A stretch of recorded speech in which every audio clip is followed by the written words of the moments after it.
Every who down in Who Newville liked the holidays a ton. But where to get great prices on gifts, they had no idea. None. They searched and they searched for great gifts under $25. Gifts for spouses and friends and even their toddlers. When suddenly one who shouted, Walmart has what you want, knowing they have Lego, Tree Hut, and no prices to flaunt. So they enjoy the holiday season as who's often do. Cheering and shouting, Walmart has incredible gifts. Who knew? Find gifts they'll love under $25 at Walmart. Oh, Hilton stay, your beds are soft and cozy. No lumpy couch, no stiff futon, no shower line at crack of dawn. Oh, Hilton stay. When you want holiday comfort you can count on, it matters where you stay. Enjoy comfortable rooms and friendly service when you stay with Hilton instead. Save up to 25% this season when you book with Hilton. Hilton for the stay. Terms apply.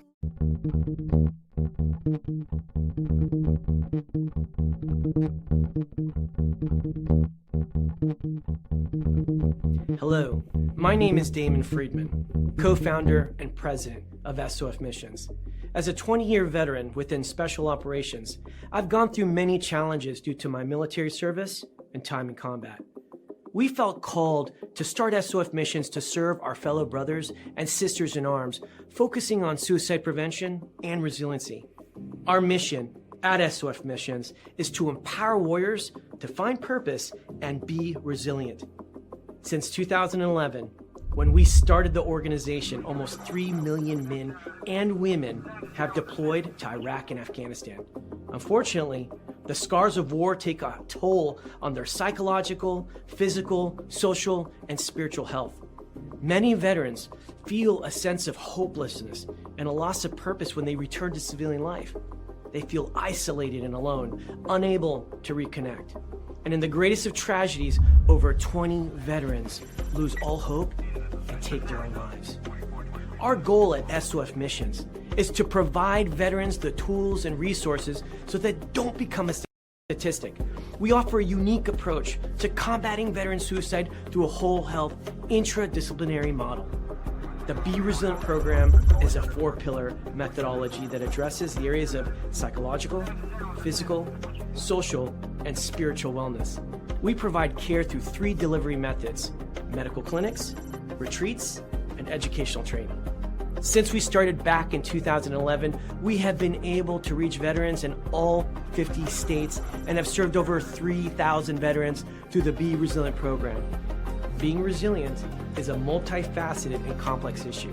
We know that to find a lasting solution, we have to address the whole warrior. Many challenges cannot be solved by providing the treatments and modalities of just one component, but by tackling them all. Now, we've expanded our services to include law enforcement and first responders. Together, we can make a lasting impact in the lives of warriors across the nation. To learn more, visit our website at sofmissions.org. All right. Welcome back. MisFitNation, the MisFitNation show. We are a show founded by a veteran and hosted by 2 veterans and a military spouse. Our mission is to get people to tell their stories to the world. If you're an author, share your tips with the Misfit Nation. If you're a musician or an actor, our audience needs to know how they too can get into the business. Coaches, we love our coaches. Come on and share your tips with the Misfit Nation to help them become better versions of themselves. If you are a corporate leader or an entrepreneur, come on and show how you did it and how hard you have fought for success. If you are a veteran, first responder, or Gold Star family, we would love to have you come on and share your story with the Misfit Nation. We always have time for you. If you're feeling down, alone, or starting to see the darkness, stop. Think about those who are around you. You are not alone. You will be missed. If you feel like your problems will be a burden to those in your inner circle or feel embarrassed, dial 988. If you are a veteran, take option 1. We need you to keep pushing forward. Don't make a permanent solution to a temporary problem. If you are a new listener, welcome to the Misfit Nation show. Be sure to subscribe to our show on your favorite podcast app. Also on our YouTube channel at @the_Misfit Nation. Subscribe and click the bell to keep you up to date on our latest episodes and all of our news.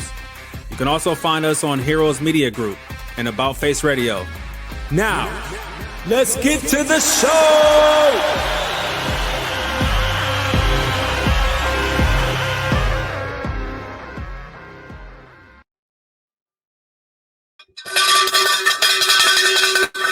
Woo! All right. Welcome back to our Sunday after dinner show. We know you have other places you can be tonight, but you chose to ride with us. We appreciate you for collecting your frequent flyer miles with the MisFitNation. Don't forget to hit that like, subscribe, and share button. Help us grow so we can reach more people, teach more people, and maybe help that one person you know to be with us tomorrow. Tonight, we'll start off with a couple solemn news. First, Reserve Deputy Sheriff John C. Stahl III, Jefferson County Sheriff's Office, Indiana, and to watch Sunday. And of course, as the whole world knows, Specialist Sarah Beckstrom, military police officer, West Virginia National Guard, murdered on the streets of Washington, D.C.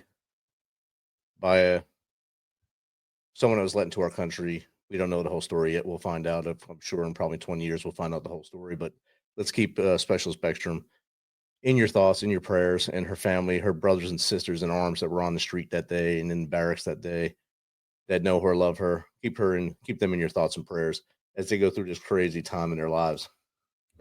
Tonight, we're bringing you a story of grit, humor, and historic firsts. Our guest is a U.S. Army veteran. She was part of the very first group of women in the nation to train co-ed with men at the Fort McClellan, Alabama, back in 1978. She became the first female military police officer that was a boxer. She served on the streets of Frankfurt with German police, later launched her own PI firm in Buffalo, and rose to the top ranks of AIG investigators. She's also an actress, comedian, presenter, a presenter at the VETTYS, and a proud grandmother of 11. Her journey is raw, real, and absolutely unforgettable. Let's welcome to the show, Trailblazer herself, Lori McVicar-Peltan. Welcome, Lori. Hi, how are you? It's good to be here. Thank you so much for your invite. I appreciate it. It's great to have you here. It's great to connect with you on Cav Arts and get it to come to fruition coming here on my show. Hopefully I'm the first one you hit, and that'd be great. It's the first one I've been on. Thank you. Outstanding. So, Lori, I just gave basically the elevator pitch speech about you right there. If you don't mind, tell us a little more about you from as far back as you want to go to how we got here.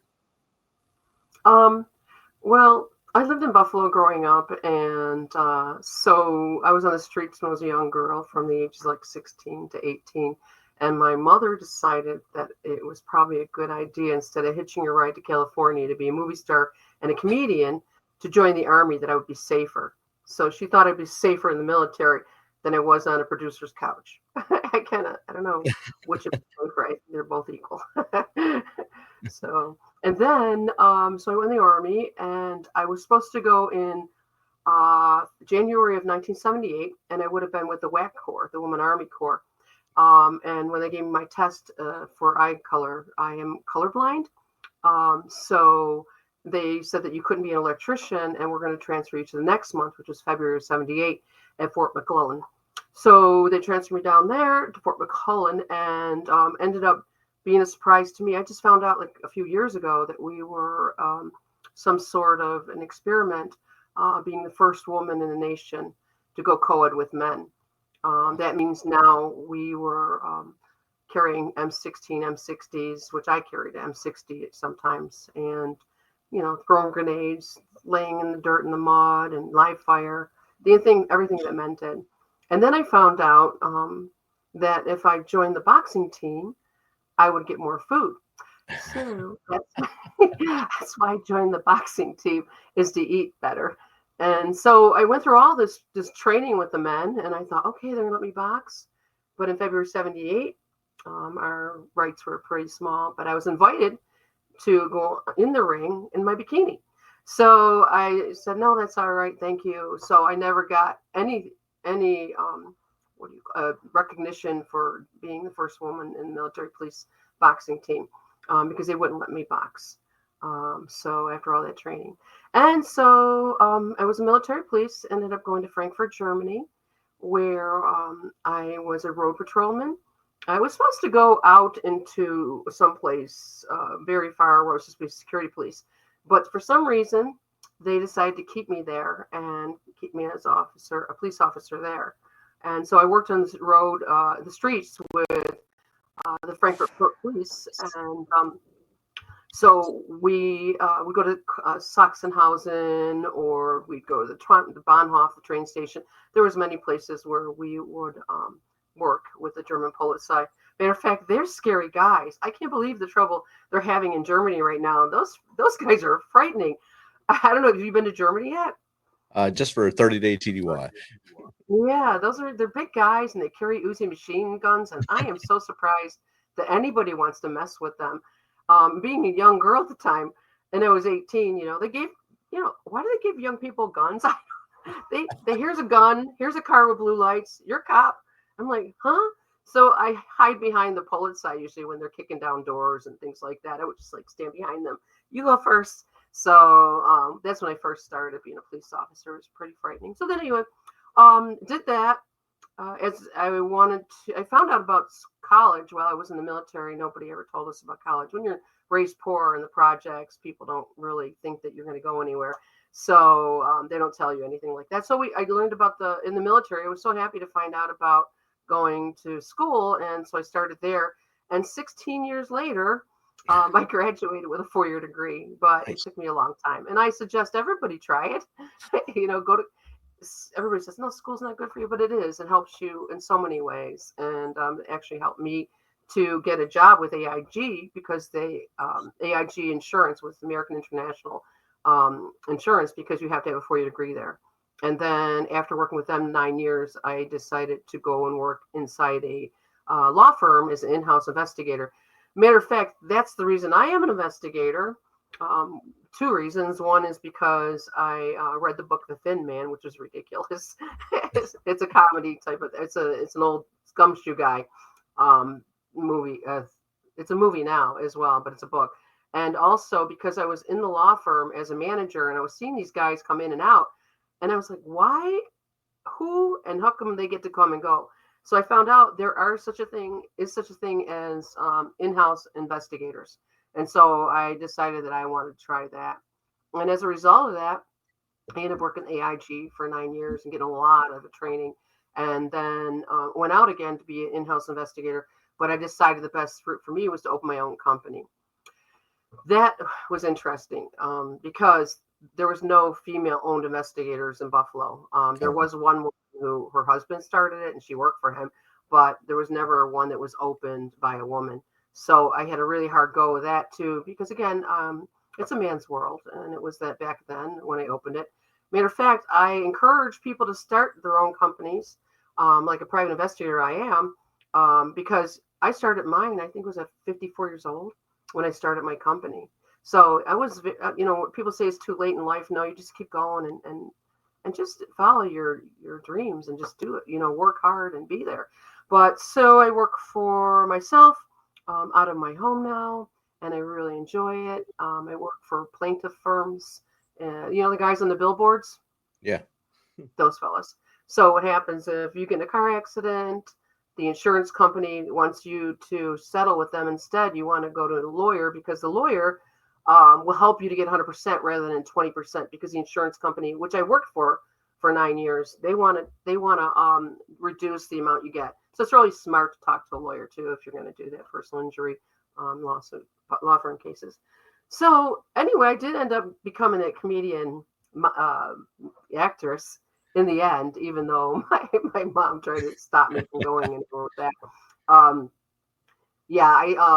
Somehow I started at the Helium. We have a Helium, it's called Buffalo. And I took classes there just before COVID.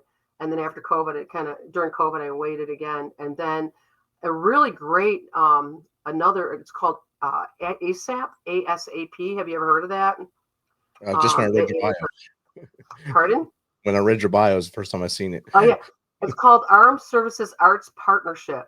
And if you're a military person, go on out there. It's ASAP. And they have classes on writing, comedy, acting. They have all kinds of classes that are free, and some of them are online, which I took the comedy class online. That comedy class, by the way, there was like a 20, 30 people that joined the comedy class in the beginning, and they're like, I'm so funny, everybody laughs at my jokes. And then they said, oh, it's a writing course. And they're like, oh, like, so there was like 5 or 6 of us that graduated in the end. Because comedy is writing and then it's acting. So you have to, write and act. And that's how I got here.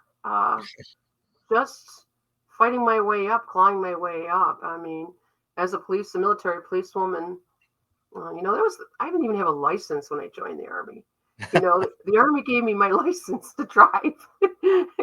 So if I've gotten stopped by police and I go, look, my first car I ever drove was a police car, where I learned to drive as a police car, doing 360s, So I'm sorry, is there a speed limit? I don't, you know what I mean? Because when you're a police officer, really, you should be, but there really isn't a speed limit. You just go as fast as you want where you got to go. I don't know. As a police MP, obviously, you can do that.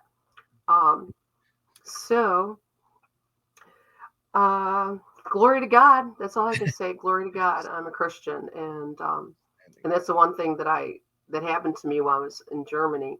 I was first in Frankfurt as a police officer, and then we returned to go to Augsburg, Germany. And Augsburg, Germany, is where a pastor came and knocked at my door. And he wrote actually a little story about me because he never felt so compelled to go to someone's home before, and to talk to them. And so he came to my house, and I was ready to go to the work because now I'm a civilian and I'm going to the PX to work. And I said, come on in. And my ex-husband and his friend were in there drinking and partying. And I said, come on in the house. And I shut the door behind me and went to work and left him with them.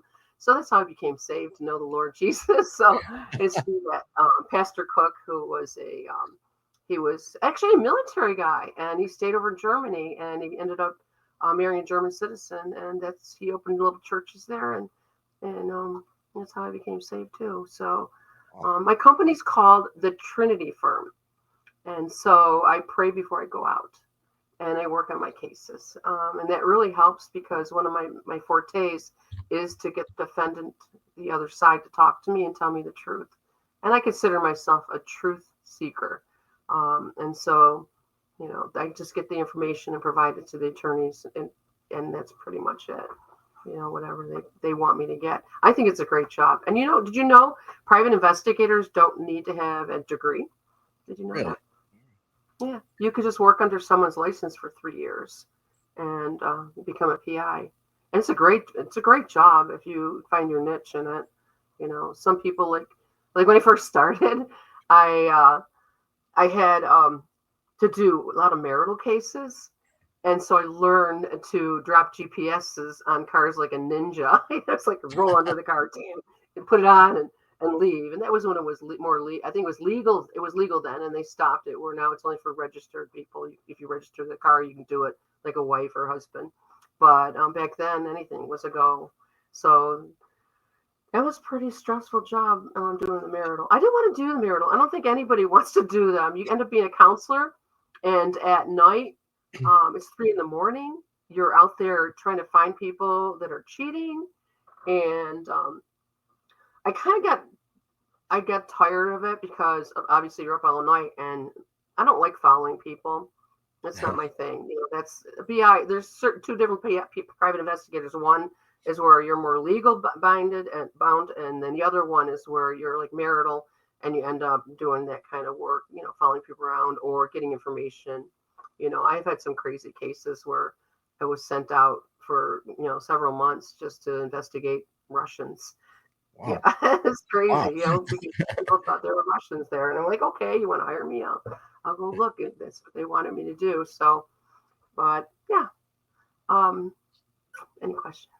Yeah, there's actually 2 in the chat right now. One is, I think, related to you. Is David Pelton. Oh, how did I get into acting? Yes. Well, first of all, I started a long time ago, like in 2007. We have Buffalo, New York has a Buffalo community. We have a really good community of actors and actresses in filmmaking here. And over the years, we've actually opened a couple studios in Buffalo.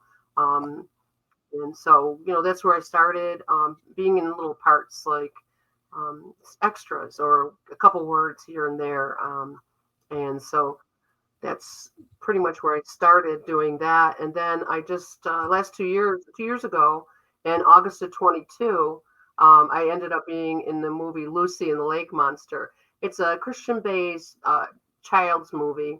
And by the way, you don't know, when you're doing movies, you have no idea about what the movie looks like in the end. You're just put in there, your part's there, and that's it. And then you go to see the movie, you're like, oh, or oh, but I was a villain. And so being a villain is not easy for me. So I had to stay in character for several days, and I just stayed out of people's way because I didn't want to be mean to anyone until I got there. And that's what I had to do, is be mean and grumpy and,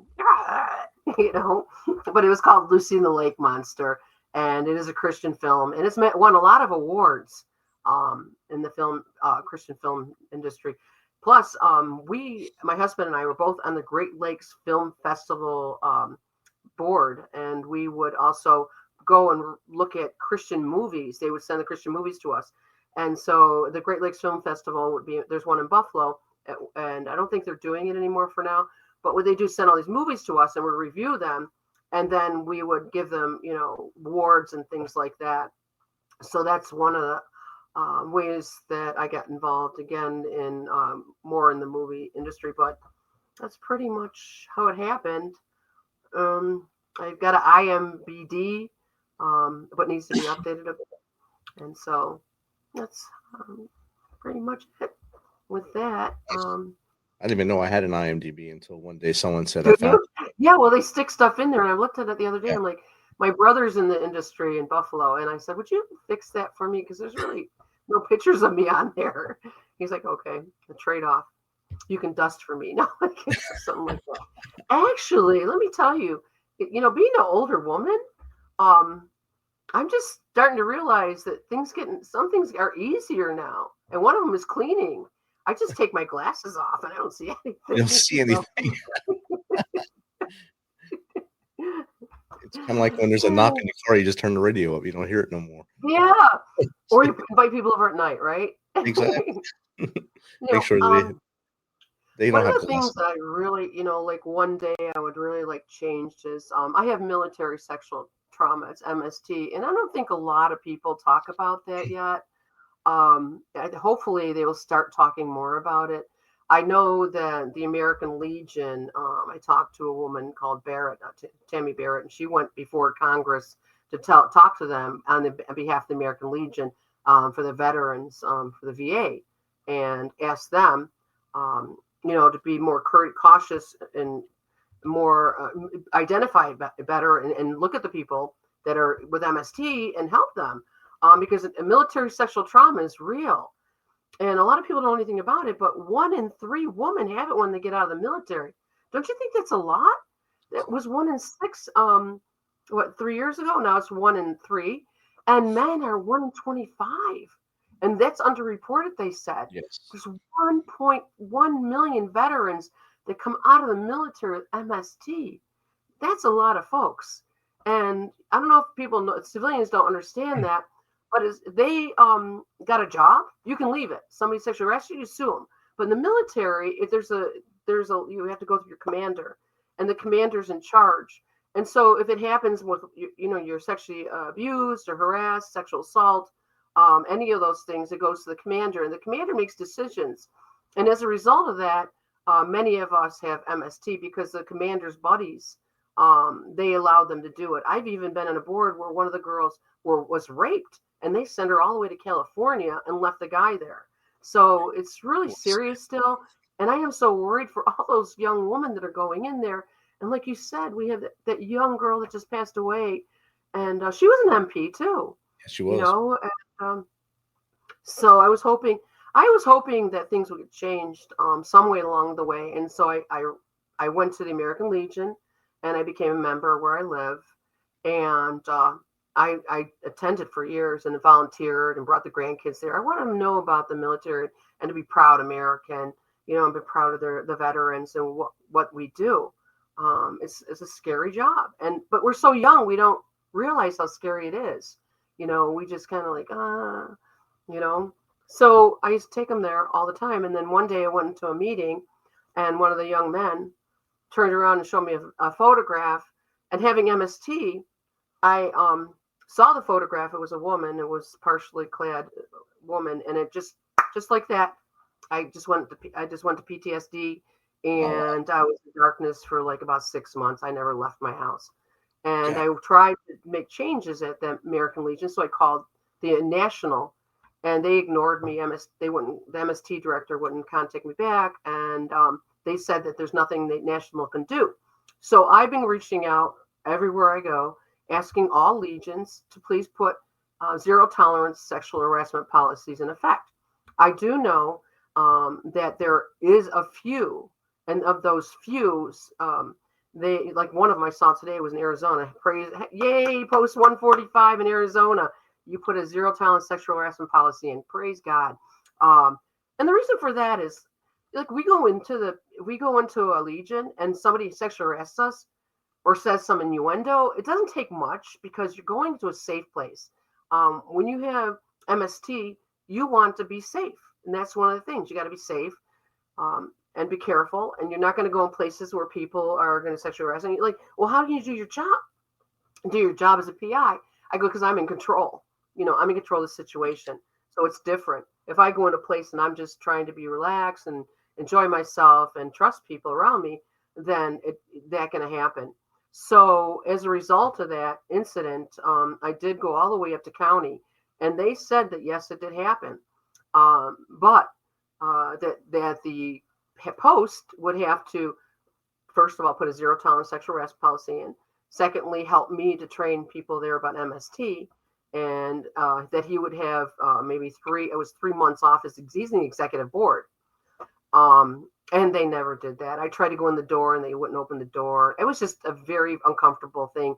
And I was very sad because I thought that they were the buddy system. They're supposed to be there for veterans. And it appeared to me that they really weren't, and they aren't.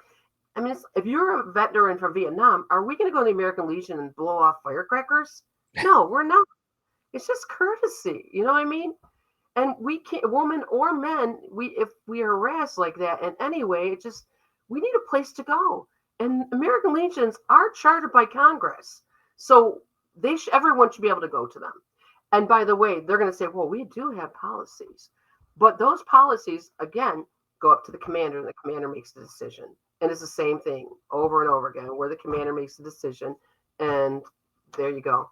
So I hope that whoever's out there listening, that the American Legion changes their policies and thinks about us women, because you'll notice there's not a lot of young women in your American Legions for a reason. Is there? There's not. I don't see one. I don't ever see them. And I really feel that the women are there. They may welcome those kind of advances, but some women just don't want to, especially those with MST, and men as well. So that's really was important to me, is to talk about that. Thank you for letting me to go off on a tangent there about MST and veterans. We deserve to have another look at what's going on in the military. 1 in 3, too much. We need you to stop. Just stop. Don't do it anymore. Just stop. 1 is too much. 1 is too much. 1 is too much. Yeah. Can you imagine 1 in 25 men? Wow. Like you said, that's way underreported. Way underreported. It is way underreported. And so, yeah, Rich, I'll tell you, I enjoyed being in the military afterwards. When it was all over. It was so hard. It's hard. It was hard. It was work. I mean, you couldn't leave. You couldn't go anywhere. You can't do your thing. You got to listen to them. You got to. I'm not very good at directions, so the give me 20. I was down all the time. I was always on the ground giving 20 push-ups. Oh my goodness, always. So, and I do the comedy because of the MST. I think a lot because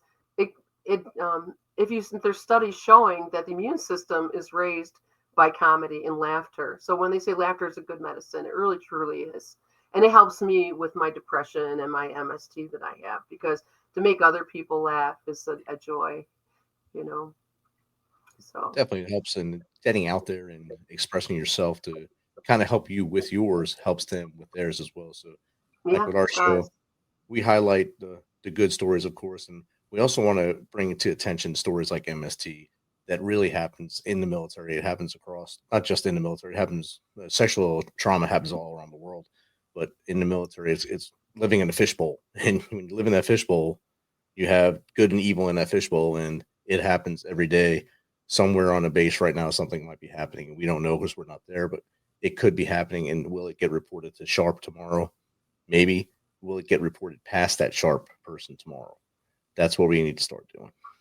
They're not reporting. A lot of people, 1 in 4 are reported. 1 in 4, and that's not a lot. So they really go underreported, and it's sad because young women, I gotta start young women and men. When you're young, you don't know what's right and what's wrong. Like, what can we do and what you can protect yourself from? You don't know. And so as a young woman, I thought, okay, well, this is what they do. I mean, but man, it destroyed me. It really did. It was like, I was always doing, you know what you'd end up doing? Fire guard or cleaning the men's bathroom on Monday morning. Oh, come on. Beautiful. Monday mornings in the men's bathroom, please. Are you kidding me? That's so gross. Those guys, oh my goodness. So there was a lot of punishment. It was just part of it. They would make you do other things too, you know. So it was just part of it. And when you came in, it was right after Vietnam era. So you had your leadership in Fort McClellan was mostly probably Vietnam veterans that were the NCOs. And then I don't know how many women were in your class. Probably not many, I'm guessing. Well, we did have one platoon in our class, and then there was 3 platoons of men. Yeah. So you outnumbered. Yeah. I was the front row guard. Yes. A lot of people, if you're not in the military, you don't know what that is. But there's 4 platoons, and you're the one that stands there to stop the traffic, and then you got to catch up and be in front again. Yep. And so everybody is like, "How did you learn to run so fast?" Well, I was brought up in Buffalo, and I graduated high school from Kensington High School in 1976. And back then, there was a lot of racism, fighting and racial wars are still in my school. And so what they would do is the black people would put a whistle in their mouth where I live, and they would blow their whistle. They seen a white person, and they would come and they all together and attack.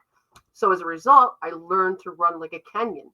I run very fast. I run really fast. So yeah, it wasn't easy growing up during those era. And then you said Vietnam era, you know, those were the guys that taught me to do what I did, you know. And then remember, like, we started thinking about it.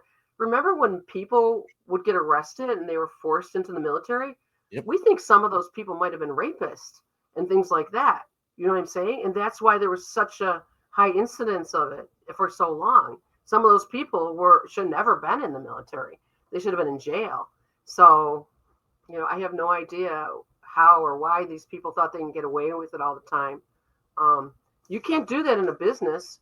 In a business, you have zero tolerance sexual harassment. You lose your job in a minute. And that's all I'm asking for. No decision making. You heard what happened, out the door. You know what I mean? Don't, the poor guy, well, he's been here for 40 years. But he's been harassing. And you don't know how many times I've gotten sworn at, called names every time I write something in the American Legions on their post. I write stuff and I get sworn at. They tell me, you know, all these nasty things. I'm like, I thought we were supposed to be Legion members here, you know, and there's supposed to be some integrity. And I'm not finding it. There's no buddy system when it comes to like something sexual harassment. There's no buddy system with the American Legion. So same team. I don't know. You're all supposed to be on the same team with the Legion, and we are. I thought we were, but we're not. So I don't know. And each post is different too. So each, like you said, each post commander has some kind of authority over that post, and each post is different. Because I've only been in one American Legion since I've been in the military, and I walked in. I think I got lung cancer walking in. There's so much smoke in there, and it's like they were smoking. There was smoke and two smoke. They'd put one as one's going out, one's getting lit, and I was like, "Oh my god!" And I think I had 2 beers. I said, "I got to go. I got to get out of here before I die." Yeah, and you know, the high incidence of people sexually harassing you when people are drinking too is really, you know, like 99% of the chance you're going to get sexually harassed if you're around people that are drinking. You know, and so I don't think they look at that. And with like the men, they're in their 80s and they're saying, my wife's never been sexually. Oh, please. Your wife's 80. Come on. You're never going to know when someone's sexually harassed. No one's going to tell you. You don't see it. Sometimes it's just a small thing and you don't feel it, but they do. You know, a look, a glance, a stare, you know, just staring at you, like, in certain ways, you know, where you're not supposed to be staring, you know. And I don't wear provocative clothes either. I stopped all that years and years ago because of it. I didn't want to be looked at like that. So it doesn't even matter, I guess, what you're wearing. But I've learned a lesson. Yeah. And you know what else they did? Wait, you're not going to believe this. I put it on Facebook in my town about it. And they sent a black sports car in front of my house at 10 at morning and 10 at night that same day. And he revved his tires in front of my house and he fishtailed all the way down the street and around. And then he came back at 10 at night. Someone said that was just a warning for me. Huh. So I live in this little town in East Aurora, New York, where the Fisher Price is here, though it's a great place for those kind of things. But, you know, it's an old boys club, man. And I'm tired of it. I want more girls and women from the military to be involved. It's not fair. You know, they need to stop. You know, and you won't even. After that, I had tried to get my flag. You know, you all get flags on streets where, you know, your flag, it's your military flags. You know, they go up. Your hometown heroes, right? Right. Well, the fellow that was in charge of the hometown heroes was part of the American Legion. And so by the time November 11th came along, he finally said, "Oh, we can't find the money. We can't find your." So my husband was such a kind guy. He went out. Shout out to David Pelton. He went out and he got me a flag and he put it on the tree in front of my house. But my street's been cut off for 6 months because of work. And all of a sudden, out of nowhere, I get violation that this thing's on my tree. Oh, wow. After 2 years of being out there. And it has to be done down before Veterans Day. So tell me. Yeah. So now we take it. Then I write them and they go, "Oh, you can keep it up till after November 11th. You have to take it down." So we took it down. I can't wait to show them the next one. But it's the craziest thing that happened. The man that sexually harassed me apparently ran into my pastor on the streets. And he came to the church that I only attended for 3 weeks because we transferred churches. He was behind me in the pew. And I turned around like, "Hi, everybody." And I'm always so, "Hey, welcome." And the guy was praying. And so I didn't know who it was. And so all of a sudden I was leaving. He goes, "Do you remember me?" And I'm like, "What did I do?" And he goes, "I'm the one that sexually harassed you." He goes, "I want to tell you, I am so sorry. I am so sorry what I did to you. I really am." And he was one of the guys, I think, that took the out for not taking the shot. But as a result of that, like 3 days later, they signed into those people now get their rights back, which is super cool. And I told him I forgave him before. I just don't forgive the legions for not doing what they're supposed to do with the MST. They need to train everybody in those American legions about MST, or close them, get rid of them. You're no use to anybody except for yourselves, you know. So. And the good old boy network. Anyway. We got a couple questions in the chat for you. One is my brother. He wants to know if you have any relation to the Jersey City McVickers.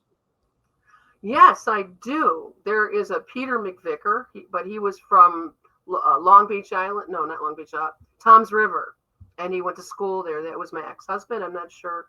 Mike McVicar. They were twins, and they're both in the military too. He was an MP as well, and that's how I met him as a military police. My ex-husband. So yeah.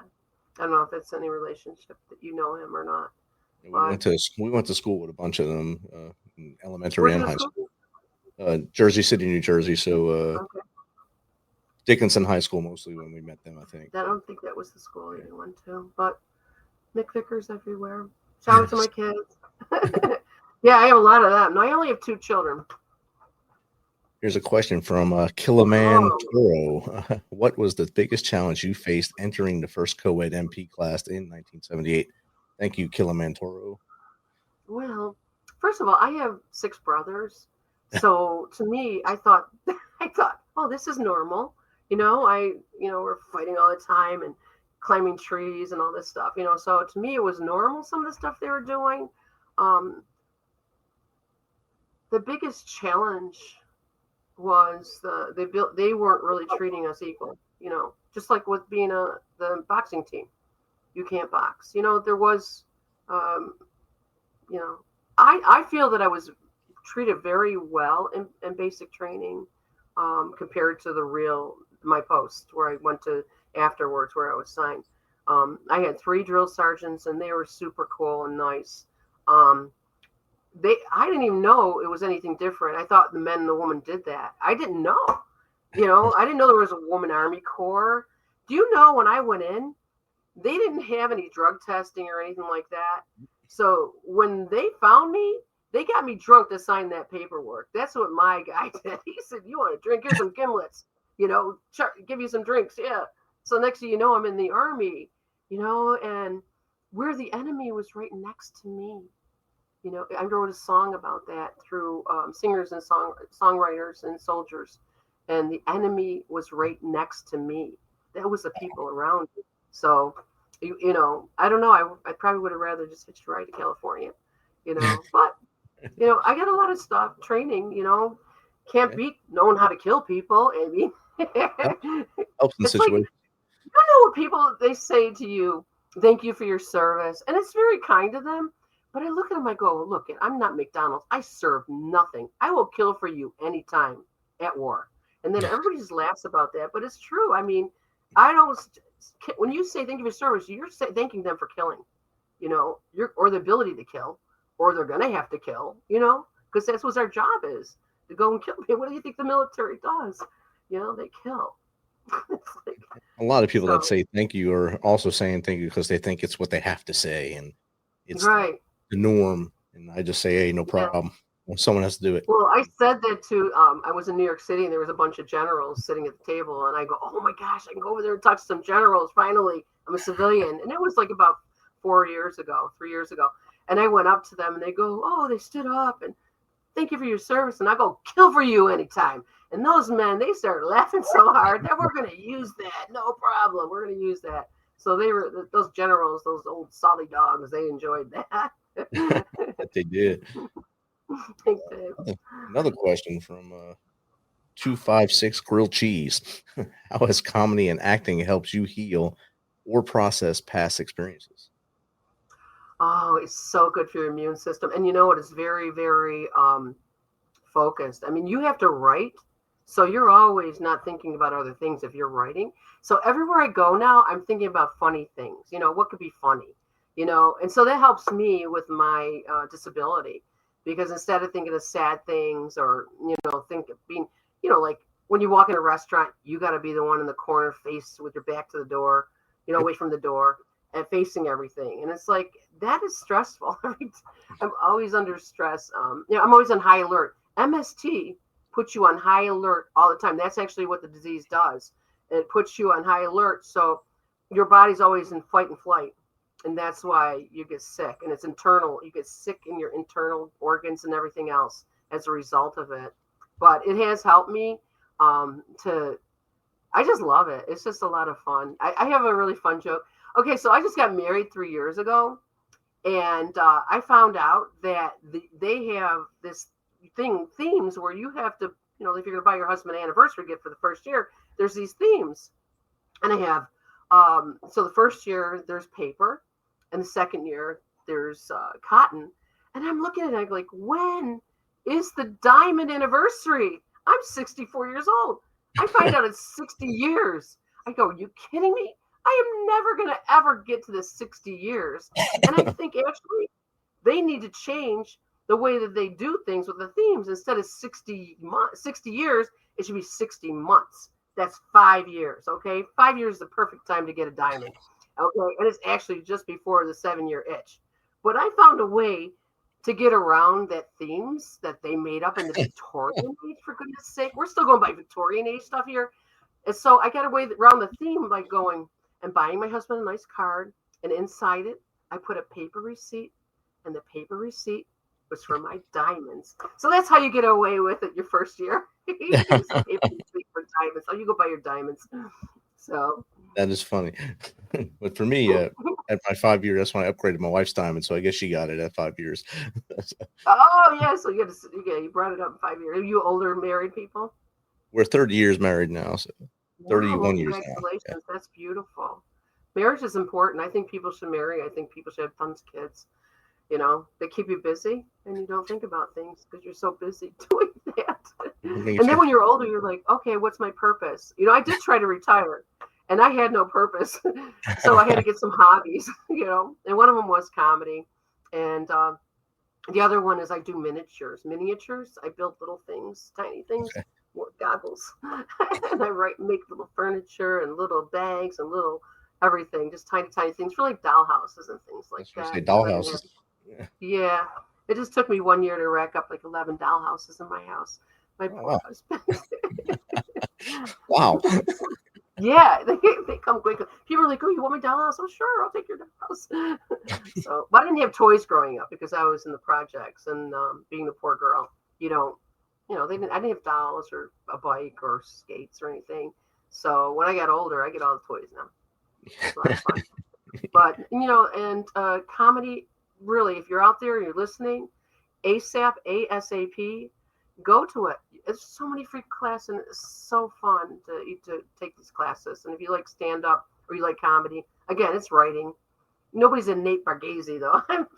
It takes a long time to get there, but yeah, it takes a lot to get noticed. But if you do get noticed, you don't get noticed quick, like say Matt Rife or something like that. Oh, he's so funny. It skyrockets. But if not, you ride behind him a little bit until you hit that button. Well, I learned that you can't do crowd work on Zoom. So it is hard. It's real hard. I can talk to you, Rich. Hey, Rich. You don't get a feel right away of what's going on. Or like see my what they're background, actually. though. I had this really great background before we started, and it disappeared. So I'm at the brickyard now. That's nice. Yeah, That's good actually color bricks too. You're from Tennessee, right? Yes. Okay, so Buffalo. You've ever been up to Buffalo, New York at all? No, but my last team leader in the Army, that's where he's from. He retired up there. He was actually the commander of the Corps of Engineers up there right before he got out. So good guy, Kobe Krug. Kobe? Yeah. I don't know. He's a huge congratulations again. Huge Buffalo Bills fan. Is he? That's Yes. wonderful. I love the Buffalo Bills. I do know a few of them. Growing up in Buffalo, you get to meet them. When we were younger, they didn't have all this. They hid the Buffalo Bills. It was Jim Kelly, Thurman Thomas, Bruce Smith. Those guys were out and about wherever you went. Those guys would be up to 4 and 5 in the morning drinking and then go play. So I remember those days. And the other day I was looking at a picture I had and I'm like, oh, look at this picture of me. I'm young. And I turned it over. This picture was taken by Bruce Smith. I'm like, oh my God. He took this picture. Where was I when I remembered that? And then my husband and I went to Mexico with Thurman Thomas. I don't know if you know him. Okay. He's an old timer. And I set my husband to sit next to him during the dinner. And we all prayed because we all pray. And he had to hold on to Thurman Thomas's hand every night for like 5 days for prayer. And I go, well, how was his hand? I thought it was funny because that's where I put him. I thought it was funny. But anyway, and he goes, he's got soft hands, Laura. He's got real soft hands. They're fabulous people. His wife's an artist. They're great. They give here in Buffalo. They give a lot to people here in Buffalo. We just really appreciate a lot of the Buffalo Bills that are left here. Matter of fact, we just had I'm in East Aurora. East Aurora is a very small town outside of Buffalo. And we have the Fisher Price Toy Factory. Actually, if I put my window down, I can see it from my house down the street. So we're that close. And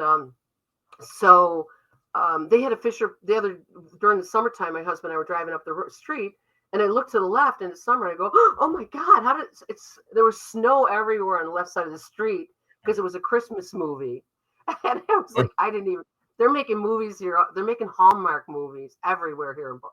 Here where I live, I think they have 5 or 6 Hallmark movies already. So yeah, it was pretty funny. But they had a big parade here too. Huge parade. Like 4,000 people out there for this movie. Wow.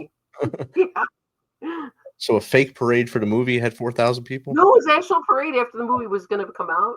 Then they had a big party for it, and a parade, and everyone was out there, so that was funny. I missed the parade, though. They filmed a movie here for Nicole Kidman a couple years ago. It had to do something with tulips or something. It was something from Michigan, but it was filmed here. And they had a tulip festival parade, and they put all fake tulips downtown, and they hired all the extras to be in the parade and be on the side. And that was probably the biggest parade we had here ever. So it was amazing. Only in the movies, right? Yes. I don't know if we've ever had a parade like that. Well, when we do have a parade here, we have, Fisher Price toys, the wooden ones. Yeah. Well, they have huge ones. They're like 7, 8 feet tall, 10 feet tall. And so they have them all outside the building right out there right now. And they have lights, spectacular lights out there.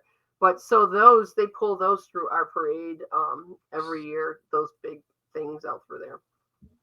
Outstanding. But it's a nice place to visit, a very cute town. I just wish they weren't so heavily involved in American Legion. Me and the American Legion, we're going to square off one day. I'm going to see you all. Boxing gloves back on. Here we go. That's right. I do have boxing gloves, but still. Baby Joe Macy. Did you ever hear of Baby Joe Macy? He's from Buffalo, too. Oh, yeah. I ran into him not too long ago. And I go, I got a pair of your gloves with your signature on it. He goes, I don't even have a pair of my gloves. I go, oh, okay, you can have them if you really want to, but. You want to buy them? Yeah, I was about to sell them. Yeah. But let's see. One last question from the audience here. It's from, I think it's supposed to be Salami Sandwich at Salami Sandwich. What advice do you give to women, especially veterans, who want to reinvent themselves later in life? Thank you, Salami Sandwich. Thank you, Salami Sandwich. Sandwich. Sandwich. Like I said, I went to school 16 years part-time and full-time raising those kids. And one day I woke up and I said to myself, open a private investigation company. I don't know where I got that from, but I did. And when you think of something in your mind, you hear something in your mind, it's kind of like God talking to you. Do it. Don't be afraid. And I did it. I couldn't believe I did. I've been in business since 2010 and I'm still getting work. So first of all, not being afraid. You can't be afraid, and especially when you're in the military, how are you going to be afraid if you've been in the military? I mean, we're so bold. Aren't you bold, Rich? Yes, you are. Sure. Yeah, so they teach you things. But that would be it. I would say to take some classes, get involved. If you're military, there's so many groups out there. I have 4 pages of free stuff to go, from going to, do you ever go to any of those retreats? The retreats help out a lot too. So to reinvent yourself, though, get healthy. Don't drink and party. Stay away from the people that are going to be negative towards you. Write down your goals. You have to have it down. I actually made a one of those boards so that I could put all my dreams on it, and that's one of the things that I did. And that just having positive, writing it down. They say if you don't write things down, you can't be successful. Exactly. And that's the number one thing is keep writing it down. And then I say pray. I pray all the time about everything. And I think prayer works. And I think being in Christ and loving the Lord is so much easier and being at peace. I feel sorry for people that don't know the Lord because, they have a hard life, a real hard life. It's just a lot of we have struggles, but our struggles are to help later on in life. Something's coming later from your struggle. So just like when I was sexually harassed and I ended up being in PTSD for so long, I said, why me? But if not me, who? Yeah. He put me there because I'm a strong woman. And all you women out there, you're stronger than you think you are. You just be strong in the Lord and you have purpose. And your purpose, just think about, like, if you dream of something, write it down. And even if it sounds crazy, like me being a private investigator and being with all those men out there, and they were taking people to strip clubs and Bills games, and all I had was a coffee cup with cookies to go to the door. So don't ever be afraid. Fear not. That's what I say. Reinvent yourself. Fear not. Get healthy. Exercise. Oh my gosh, exercise helps so much, and especially when you're a veteran with PTSD. It really does help. Definitely. But right Lori, now, our hour has flown by, mostly because of technical wow. difficulties, but where time has flown by. And how can people get in contact with you if they want to have you on their show or just to chat with you like we just did? I am at LoriMcVicar@gmail.com. That's LORIMCVICAR@gmail.com. You're welcome to write to me, and I'll be glad to help you in any way I can. If you need prayer, I'm there for you. We have to glorify God for all this that we're going through, all as veterans that we're alive, and those are deceased. We pray for their families, and right now we're in a tough spot in America, and I hope we all rise up and be strong. And our final question for you, which you kind of answered just before this, but it'll help just to number them. But what's 3 things that the Misfit Nation can start doing tomorrow to be better people? Well, I think that you are already being better people by bringing people on here to talk about our life and our lifestyles, and I think that's wonderful. Prayer. If you don't know about prayer, pray for everything you do, everything, because you're going to hear a voice in the middle. It's not going to be the left or the right. The Bible says it's going to come from the front, and you're going to hear that voice. It's going to tell you to do something, and you try to ignore it. Listen to that voice, I say. And that's pretty much it. 3, just keep inviting people that, like I'm a misfit. I started off as a misfit. I am a misfit. So, and I appreciate, I'm a loner too. I don't know if people even know, I'm pretty much a loner. So, misfit loner. Outstanding. Lori, thank you for spending time with us tonight. It's Sunday night. Especially since it's a little later out where you're in the future out there. It's almost 9 o'clock there. So thank you for hanging out with us, and thanks for sharing your story. Hopefully tonight our talk was able to reach one person and maybe teach them something to help them do better tomorrow. Yeah. And I just want to encourage young women out there and men that are being sexually harassed. Tell somebody, right? Take a recorder. I have this little Olympus recorder. You can put it right here, and it can hear everything for miles. Put it in your shirt, turn it on, lock it, go there, let them talk into it, and then take it somewhere and get them in trouble for it and stop them. Because if you don't stop them, they're going to do it to somebody else. And that's the whole purpose. That's what I feel, that I had to stop somebody. I mean, I've had a gun to, when I was in the Army, I had somebody come after me with a machete. Wow. Yeah, try to kill me. And then when I got out, somebody put a shotgun to my head at a pizzeria. I watch the doors really heavily now. So, I mean, the story never ends. Okay. There's so much of the story. Awesome. Thanks for that advice, Lori. And Lori, again, thank you for coming on. Misfit Nation, thank you for hanging out tonight with me and Lori. If you're going to that darkness and you think you're alone, remember you're not. You have those names in your wallet. We tell you every night to put 3 names on a little piece of paper in your wallet that are your inner circle. Call those 3 people. If you're embarrassed and don't want to talk to them, dial 988. Let the system work for you. That system works. We had someone close to us do it and it worked for them. Use it. It will work for you. If all else fails, contact us. info@themisfitnation.com, Steven@themisfitnation.com, or Jake@themisfitnation.com. Because a day tomorrow with you is 100% better than a day without you. Remember to love the people you're around, talk to everyone, and have a great night. Misfit Nation, we'll see you Tuesday.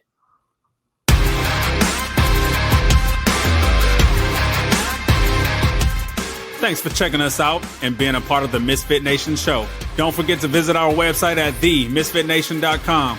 That's themisfitnation.com. Check out all our past episodes and get some of the great Misfit Nation gear for you and your family. As always, be humble, stay hungry, and keep hustling because we are Misfit Nation. Misfit Nation.